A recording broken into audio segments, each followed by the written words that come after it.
కవితను ఆగర్భ శత్రువులుగా చూస్తుందా పార్టీ కేటీఆర్ అంటే ఏం చెప్తారు మీరు? అంటే జనరల్గా అంటే నాకు పర్సనల్గా అనిపించింది, నేను జస్ట్ 1 అవర్ కూడా సంతోషంగా లేకముందే ఆ ట్వీట్ వచ్చింది కేటీఆర్ గారిది.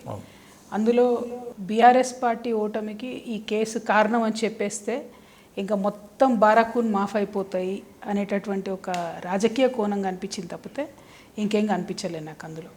అందుకని నేను అంత షార్ప్గా రియాక్ట్ అయింది.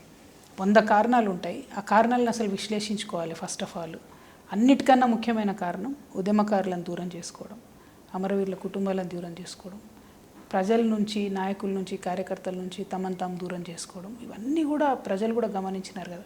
అన్నిటికన్నా ఎక్కువ ఎవరికి పడితే వాళ్ళు. ఒక ట్వీట్లో కేటీఆర్ అన్నాడు మీకు న్యాయం జరిగింది అని అన్నారు. సరే పార్టీ కొంత తప్పు చేసింది, ఏదో ఒక టైంలో మళ్ళీ బ్యాక్ రమ్మంటే కోర్టులో న్యాయం జరిగిందండి, పార్టీలో జరిగిందా? కోర్టులో జరిగిన న్యాయం గురించి ఈయన సర్టిఫికేట్ ఇచ్చేదేంది నెల్లూరు పెద్దారెడ్డి లెక్క? ఆల్రెడీ కోర్టు చెప్పింది, మళ్ళీ ఈయన సర్టిఫికేట్ ఇచ్చేదేంది దాంట్లో? First thing. సెకండ్ థింగ్, కోర్టులో జరిగింది న్యాయం, పార్టీలో జరిగిందా? జరగలే కదా. దాని గురించి ఆలోచించాలి ఆయన. పార్టీలో న్యాయం జరగాలి. రైట్. మీ కుటుంబ నాయకత్వంలో గతంలో ఉన్న పార్టీకి మీరు ఎలాగో దూరం అయ్యారు, ఆ పార్టీ వైపు వెళ్ళే పరిస్థితి మళ్ళీ ఏమైనా ఉందా? పాతయాన్ని నాట్ ఎట్ ఆల్ అండి. హృదయం అనేటటువంటిది అద్దం లాంటిదని మనం పాత సినిమా పాటలు అల్లినటోళ్ళు. అతికినా కూడా అతుకుల బొంతలాగా ఉంటుంది.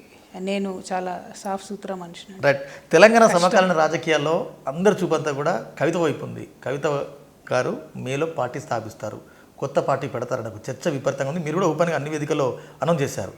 నిజంగా తెలంగాణ రాజకీయాల్లో పొలిటికల్ వ్యాక్యూమ్ ఉందా? అంటే రాజకీయ శూన్యత ఉందా, లేకుంటే ప్రతిపక్ష శూన్యత ఉందా? లేదనుకుంటున్నారా మీరు? ఉందా? బాగా పనిచేస్తున్నది కాంగ్రెస్ గవర్నమెంట్ అనుకుంటున్నారా మీరు? బీఆర్ఎస్ ప్రతిపక్ష పాత్ర పోషిస్తున్నారంటారా? How can I give certificate? నేను అదే అంటున్నా. ఇప్పుడున్న పరిస్థితుల్లో యాజ్ ఎ జర్నలిస్ట్ మీరు చేసే అనాలిసిస్లో మీరు ఒక మైక్ పట్టుకొని ఏ ఊరికన్నా పోదాం, నేను వస్తాను మీతో, ఇప్పుడంటే ఇప్పుడు పోదాం. కాంగ్రెస్ గవర్నమెంట్ బాగాలేదు అని అరిచి గీపెట్టి మొత్తుకొని చెప్తున్నారు ప్రజలు. అయినా ఎందుకు కాంగ్రెస్ కోట్లు వేస్తున్నారు మొన్నటి ఎన్నికల్లో?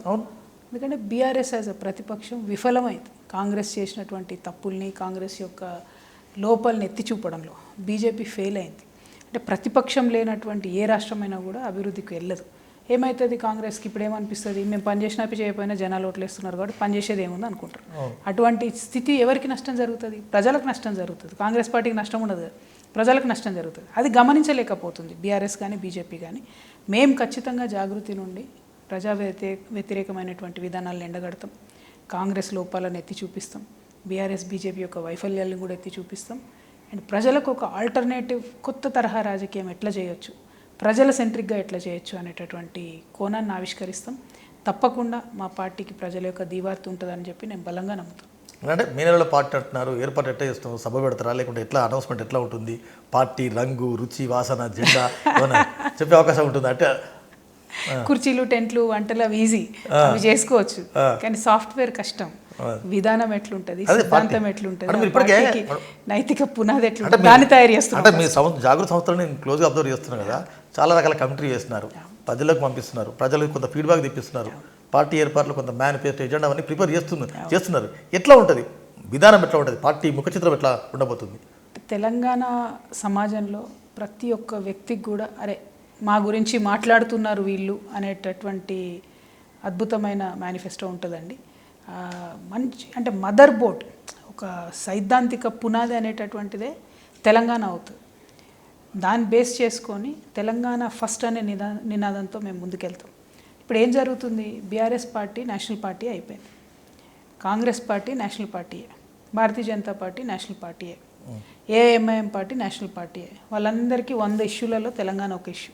కానీ మా పార్టీ పక్కా ప్రాంతీయ పార్టీ ఉంటుంది, తెలంగాణ ఫస్ట్ అనే నినాదంతో ఉంటుంది, తెలంగాణ అంశాలే ప్రధానంగా ఉంటాయి. మా పార్టీలో కూడా ఒక నేషనల్ పొలిటికల్ అఫేర్స్ కమిటీ అని ఉంటుంది. ఎందుకంటే ఇప్పుడు ఆడ ఢిల్లీలో కూర్చున్న వాళ్ళు నరేగాని తీసేస్తే మనకి ఇక్కడ మన వాళ్ళకి ఎఫెక్ట్ అవుతుంది, అక్కడ లేబర్ కోడ్ చట్టాలు మారిస్తే మన వాళ్ళకి ఎఫెక్ట్ అవుతుంది. అట్లా ఏదైతే రాష్ట్రం మీద ఎఫెక్ట్ పడుతుందో వాటిని స్టడీ చేయడానికి ఒక ఆమ్ ఉంటుంది పార్టీది. కానీ కంప్లీట్గా టోటల్గా తెలంగాణ ప్రజలు, తెలంగాణ యువకులు, తెలంగాణ మహిళలు, తెలంగాణలో ఉన్న అన్ని వర్గాల ప్రజలు కోరుకునేటటువంటి అంశాల కోసం పనిచేసే పార్టీగా మేము ఉంటాం. అంటే ఉద్యమ ఆకాంక్షలే ప్రజల ఎజెండాగా వస్తామని మీరు చెప్తున్నారు. దీనిలో కొత్తగా ఏముంది? పాత నినాదం కదా, ఉద్యమ ఆకాంక్షలతోనే గతంలో మీరు పార్టీ పుట్టించినారు కదా, అప్పుడు ఉద్యమకారులు ఉద్యమాల ఆకాంక్ష నెరవేరలేదన్న అపవాదు ఉంది కదా, ఎట్లా జరిపేస్తారు దాన్ని? అంటే ఉద్యమం సఫలమైంది, రాష్ట్రం సాధించినాం. వచ్చినటువంటి రాష్ట్రంలో 12 సంవత్సరాలలో ఉద్యమ కాలంలో మన ప్రధాన ఆకాంక్షలైన నీళ్లు, నిధులు, నియామకాలు